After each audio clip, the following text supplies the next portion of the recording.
मती बाब नंबर 22। बड़ी ज़ियाफ़त की तमसील। ईसा ने एक बार फिर तमसीलों में उनसे बात की। आसमान की बादशाही एक बादशाह से मुताबिकत रखती है जिसने अपने बेटे की शादी की ज़ियाफ़त की तैयारियां करवाईं। जब ज़ियाफ़त का वक्त आ गया तो उसने अपने नौकरों को मेहमानों के पास ये इतला देने के लिए भेजा कि वो आएं, लेकिन वो आना नहीं चाहते थे। फिर उसने मजीद कुछ नौकरों को भेजकर कहा, मेहमानों को बताना कि मैंने अपना खाना तैयार कर रखा है।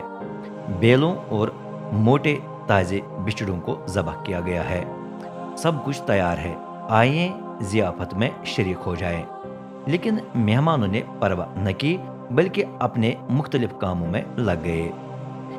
एक अपने खेत को चला गया, दूसरा अपने कारोबार में मसरूफ हो गया। बाकियों ने बादशाह के नौकरों को पकड़ लिया और उनसे बुरा सलूक करके उन्हें कत्ल किया। बादशाह बड़े तेश में आ गया। उसने अपने फौज को भेजकर कातिलों को तबाह कर दिया और उनका शहर जला दिया।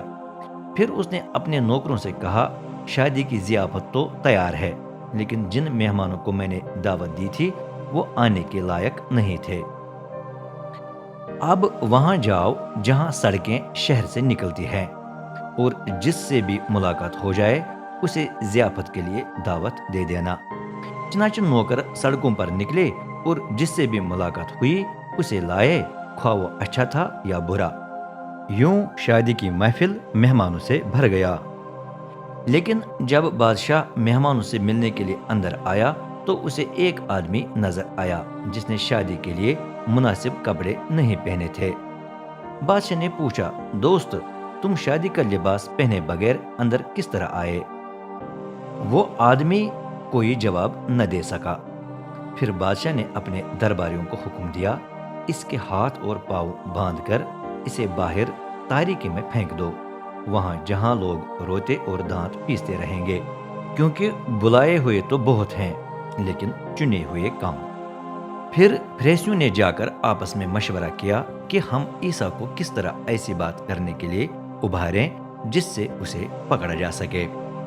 इस मकसद के तहत उन्होंने अपने शागिर्दों को हेरोदेस के पैरोकारों समेत ईसा के पास भेजा।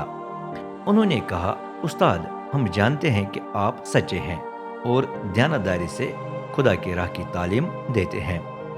आप किसी की परवाह नहीं करते क्योंकि आप गैर जानिबदार हैं। अब हमें अपनी राय बताएं, क्या रूमी शहनशाह को महसूल देना जायज है या नाजायज? लेकिन ईसा ने उनकी बुरी नीयत पहचान ली। उसने कहा, रियाकारो, तुम मुझे क्यों फंसाना चाहते हो? मुझे वो सिक्का दिखाओ जो महसूल अदा करने के लिए इस्तेमाल होता है।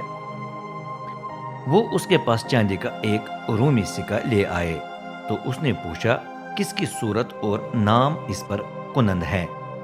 उन्होंने जवाब दिया, शहनशाह का। उसने कहा, तू जो शहनशाह का है शहनशाह को दो, और जो खुदा का है खुदा को दो। उसका ये जवाब सुनकर वो हक्का बका रह गए और उसे छोड़कर चले गए। उस दिन सदूकी ईसा के पास आए। सदूकी नहीं मानते कि रोज़ कयामत मुर्दे जी उठेंगे। उन्होंने ईसा से एक सवाल किया, उस्ताद, मूसा ने हमें हुक्म दिया कि अगर कोई शादीशुदा आदमी बे औलाद मर जाए और उसका भाई हो तो भाई का फर्ज है कि वो बेवा से शादी करके अपने भाई के लिए औलाद पैदा करे। अब फर्ज करे कि हमारे दरमियान 7 भाई थे। पहले ने शादी की लेकिन बे औलाद फोत हुआ, इसलिए दूसरे भाई ने उसकी बीवी से शादी कर ली, लेकिन वो भी बे औलाद मर गया। फिर तीसरे भाई ने उससे शादी की। ये सिलसिला 7वें भाई तक जारी रहा। ये के बाद देगरे हर भाई बीवा से शादी करने के बाद मर गया।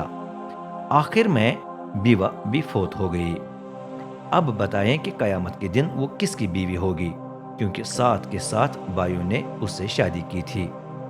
ईसा ने जवाब दिया, तुम इसलिए गलती पर हो कि न तुम कलाम मुकद्दस से वाकिफ हो न खुदा की कुदरत से। क्योंकि कयामत के दिन लोग न शादी करेंगे न उनकी शादी कराई जाएगी, बल्कि वो आसमान पर फरिश्तों के मानंद होंगे। रही ये बात कि मुर्दे जी उठेंगे, क्या तुमने वो बात नहीं पढ़ी जो खुदा ने तुमसे कही, اس نے فرمایا، میں ابراہیم کا خدا، اسحاق کا خدا اور یعقوب کا خدا ہوں۔ حالانکہ اس وقت تینوں کافی عرصے سے مر چکے تھے۔ اس کا مطلب ہے کہ یہ حقیقت میں زندہ ہیں، کیونکہ خدا مردوں کا نہیں بلکہ زندوں کا خدا ہے۔ یہ سن کر ہجوم اس کی تعلیم کے باعث حیران رہ گیا۔ جب فریسیوں نے سنا کہ عیسیٰ نے صدوقیوں کو لاجواب کر دیا ہے تو وہ جمع ہوئے۔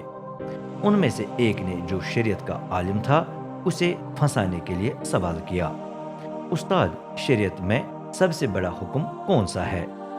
عیسیٰ نے جواب دیا، رب اپنے خدا سے اپنے پورے دل، اپنی پوری جان اور اپنے پورے ذہن سے پیار کرنا، یہ اول اور سب سے بڑا حکم ہے۔